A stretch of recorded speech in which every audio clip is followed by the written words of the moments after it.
Ready? Start.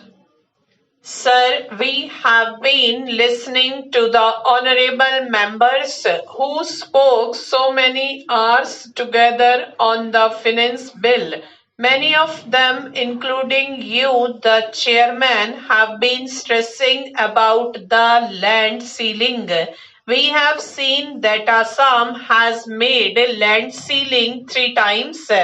But if you go to the field, you will find not a single landless people is restored or provided with land. And if you go state by state, say for example Madhya Pradesh is a state having 23% tribals.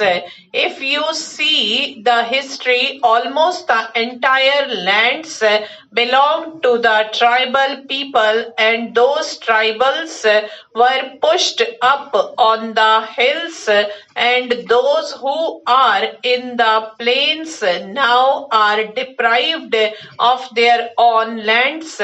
If you ask them whose land is this, they will say that the land belongs to them and how it has been taken over by the landlords. They will give the history that how the loan of rupees 5 or rupees 10 becomes rupees 100 in 2 or 3 years with compound interest thereon. In this way, lands have been squeezed by the sahukars and multi-landlords. If you go to the field, you will find that all the tillers of the land are scheduled castes and scheduled tribe people.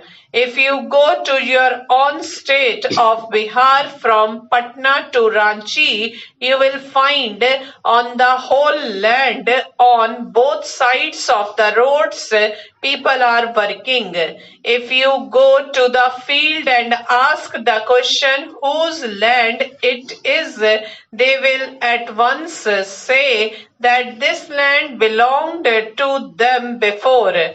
They are afraid to say this also. They will look this side, or if somebody hears this, they will be in danger. Therefore, I want to stress it is not the question of ceiling alone on lands. It is the question of how to provide the lands to the landless people who have been deprived. Now, in regard to Madhya Pradesh, where from my friend come, I have extensively examined the area in a certain capacity as a chairman of the welfare of scheduled caste and scheduled tribes. There are found that a bill restoration of land has been passed many years ago. If you go through the act, you will find that just to restore the land to the people from whom the land has been squeezed by the sahukars or moneylenders, it was found that huge money is to be paid to the moneylenders, and thus the act has not been activized.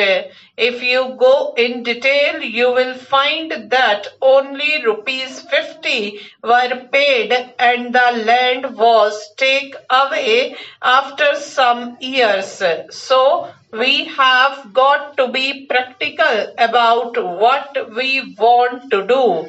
We do not see anything. We are only talking without any understanding as to why and what for there should be land ceiling.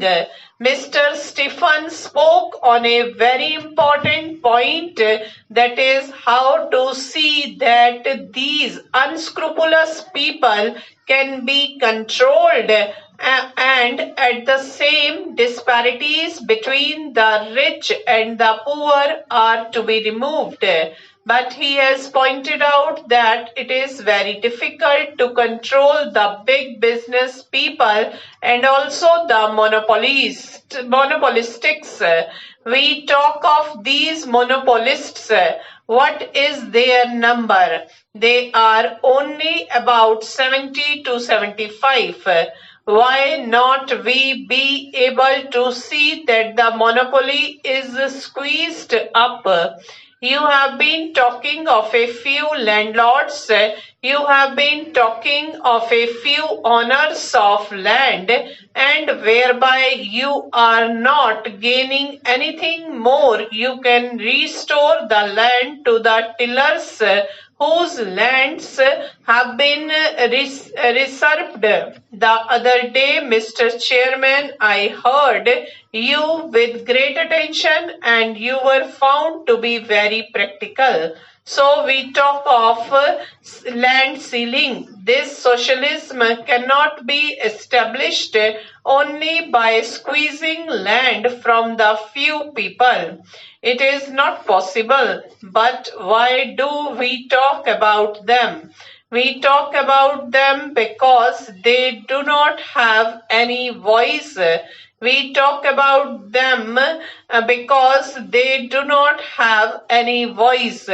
Have we got the guts to speak about these monopolists and big business houses and urban ceiling? We have no guts.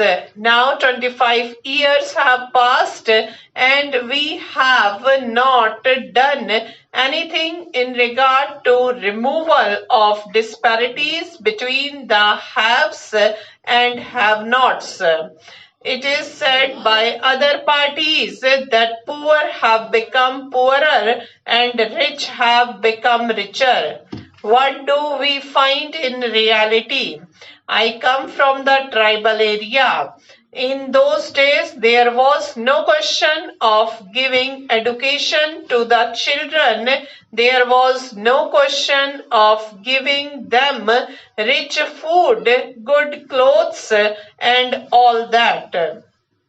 Our economy was very easy and the life was also very easy. But now every household has to see that their children are educated, that their children are given rich food, good clothes, and so on. If you keep the ceiling at 18 acres of land, only you are not helping them. What is the protection that you give against exploitation? What is the produce of these 18 acres? In Assam, it will produce only 5 pounds in a bighah of land, and if you multiply it by 18, you will find how much it will come to. It is not much. But what about the prices of food, clothes, and other essential commodities? If you compare like that, you are not helping the poor people. You are helping the rich people, the monopolists, and big business peoples. Stop. People, stop.